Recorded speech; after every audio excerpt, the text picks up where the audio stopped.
Our immune system has billions of T cells. We could actually engage more or less all of them to be equipped with the BiTE modality. So here you see a BiTE-equipped T cell attacking a cancer cell. Through the presence of the BiTE technology, the T cell is capable of recognizing the tumor cell as an enemy and then destroying the cancer cell, attacking the next cancer cell, and so on and so forth.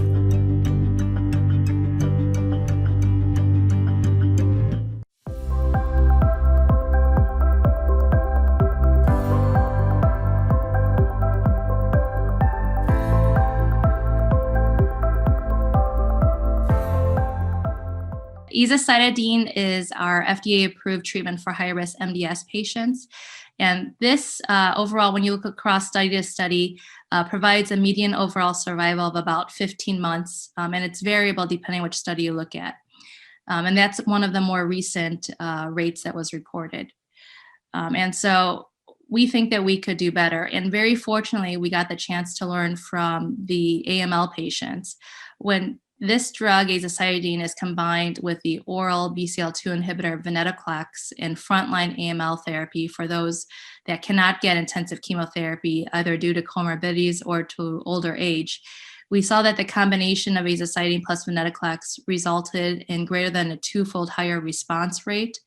And this was clinically meaningful as it provided an overall survival benefit greater than 5 months.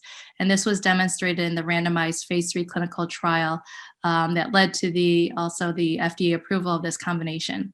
So we now have preclinical data and clinical data showing that azacitidine plus Venetoclax are synergistic.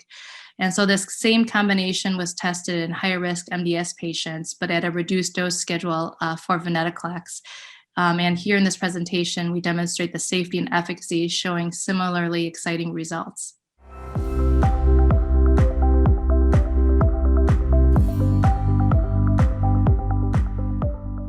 This study was meant for patients with high-risk MDS, and patients that were eligible for this trial had to have an IPSS score of 1.5 or higher.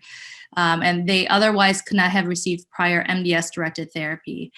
This trial is really meant for those that we consider to have intermediate risk 2 or higher disease, primarily because those are the patients that have the worst outcome with MDS. Those are the ones that are most symptomatic, and those are the ones that are closer to having AML progression. So it's the type of patient that we normally would offer HMA or hypomethylating agent therapy, such as azacitidine or decitabine. Overall, at this reduced dose schedule, we were able to demonstrate overall tolerability at the recommended phase 2 dose of Venetoclax 400 milligrams days 1 through 14 out of a 28-day cycle when given with azacitidine.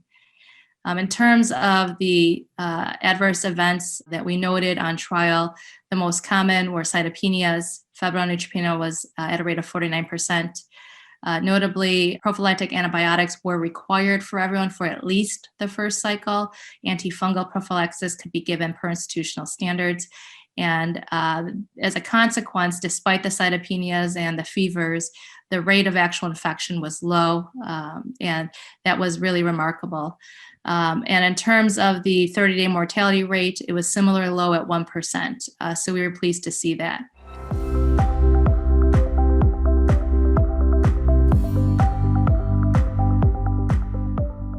Overall, the patients that received combination azacitidine and Venetoclax had a robust response rate of about 77%, including marrow CR and complete remission.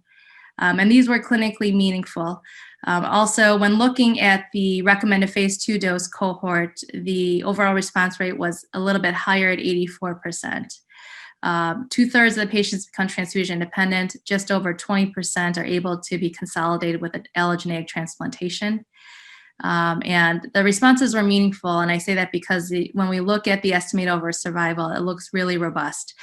The overall survival for the patients that received combination therapy is about 27.5 months. The study is still ongoing. The estimated 12-month overall survival is about 77%, and the estimated 24-month survival is about 60%. Patients that had the best survival were those that achieved a CR or marrow CR with hematologic improvement, and that would be expected. And Just about half the patients that had a marrow CR also had a marrow CR with hematologic improvement. So that was really impressive.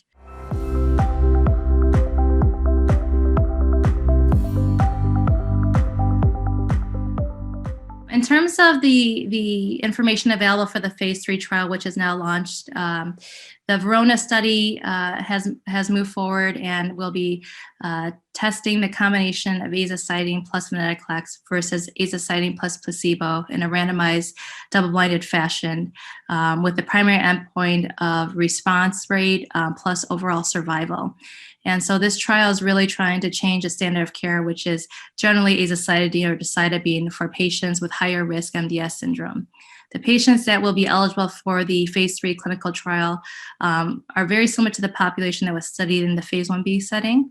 I would say the only differences are that they will focus on getting patients who have an IPSS R score of greater than 3, in case we might capture more patients that would really benefit from therapy that we otherwise would have offered hypomethylation agent alone to, based on their symptoms, cytopenias, or blasts in their bone marrow biopsy. This trial also is a bit forward-thinking, given the pandemic and the stresses to patients, clinicians, clinical trial accrual. It's allowing local azacitidine therapy as certain portions of the trial in order to help with trial retention, feasibility for patients, and there's dose modifications for patients that experience cytopenias during the trial.